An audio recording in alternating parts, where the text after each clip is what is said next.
Hi, I'm Steve.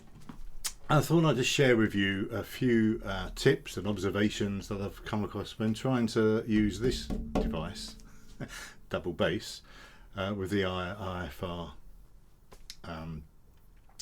method. At least the landscape anyway, which is what we've been working on at the moment. Now this device is a bit odd in that it sort of falls between two camps. Obviously the bass guitar was derived to replace that, and certain features of it are similar to what Ben describes in his videos. In fact, we can pluck like a bass, we can slap, not very good, but we can also use one of these, which gets us much more towards a melodic instrument. So it sits between these two camps, and that means that I had to work out a few things in order to play. Interestingly enough, you may be interested, although Maria demonstrates the violin, the viola and the cello, and this thing looks similar to those, is actually, historically it's believed not to actually derive from them. There are differences like in the tuning of the strings. So the IFR cloud or landscape is a great way of exploring the whole neck of your instrument using the chromatic scale. And the chromatic scale is something that John Goldsby, a bass teacher and player, calls the glue, the secret glue that holds everything together. It really is fundamental, but people don't often talk about it. And it's really great the way that IFR approaches it as the building block, learning to understand and move around your instrument. Now with this instrument, it's a bit difficult. With the bass guitar, Ben uses a one finger per fret approach, and that doesn't really work with this, mainly because it doesn't have frets. So that's one difference. It's more like the violin in that case, where you have to make sure you hit the notes correctly yourself. It is also has a long fretboard, and the strings are long, which means the spacing between the virtual frets is quite big up here.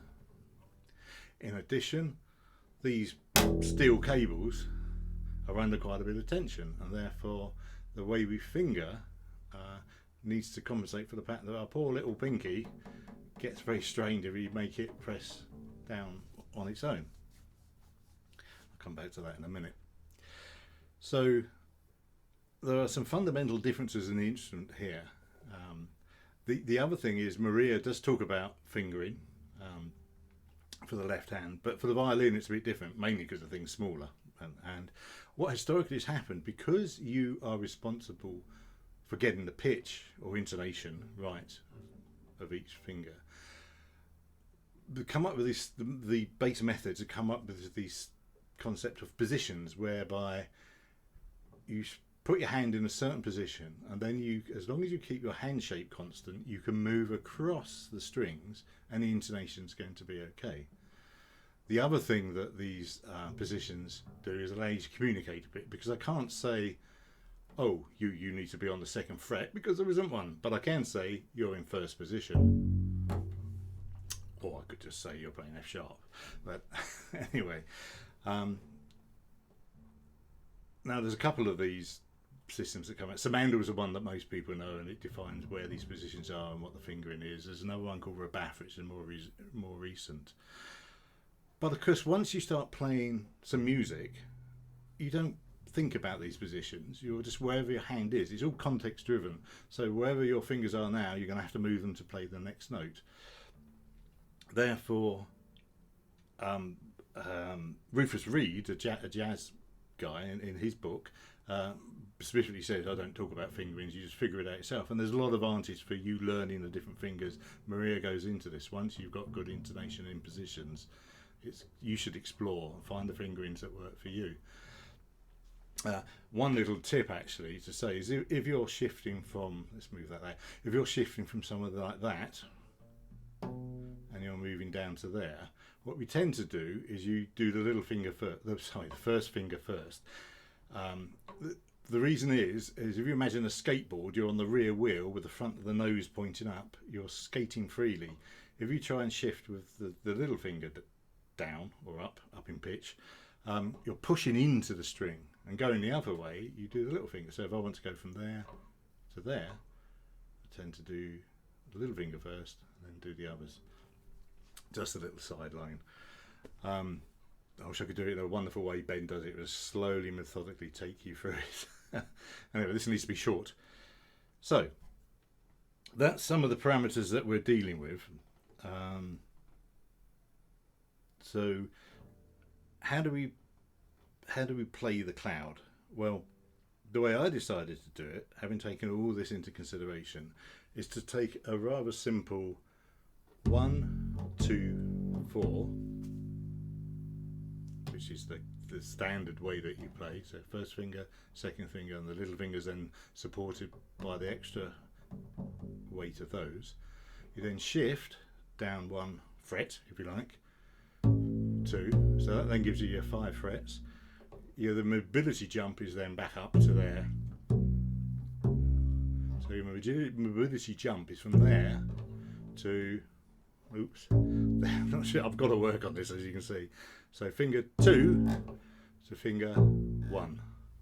That's your mobility jump for a semitone.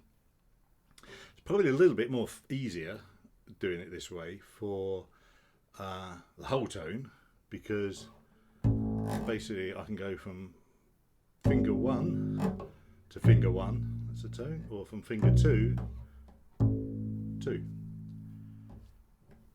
Now, a couple of little extras to tell you about the bass is, although I said you go 1, 2, 4, next, at that point, we actually go 1, 2, 3,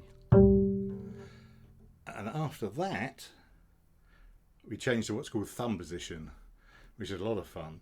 Basically, this point here is halfway down the string. There's a G, because it's a G string.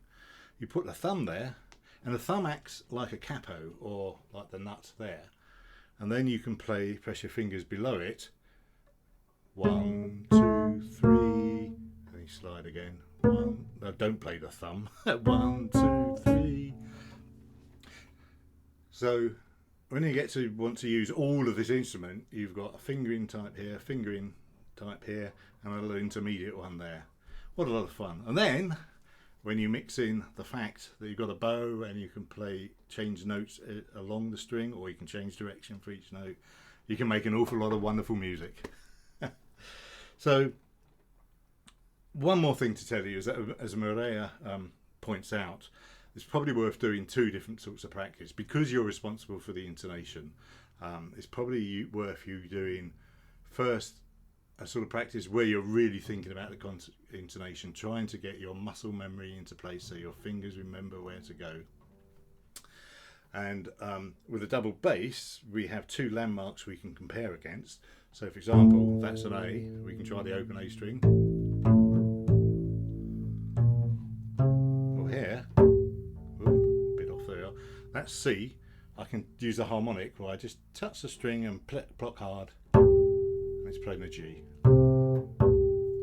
So I know I'm in the right place. Also, if you're in the right place, you won't feel the string vibrating. If you're slightly off, you'll feel the string vibrating.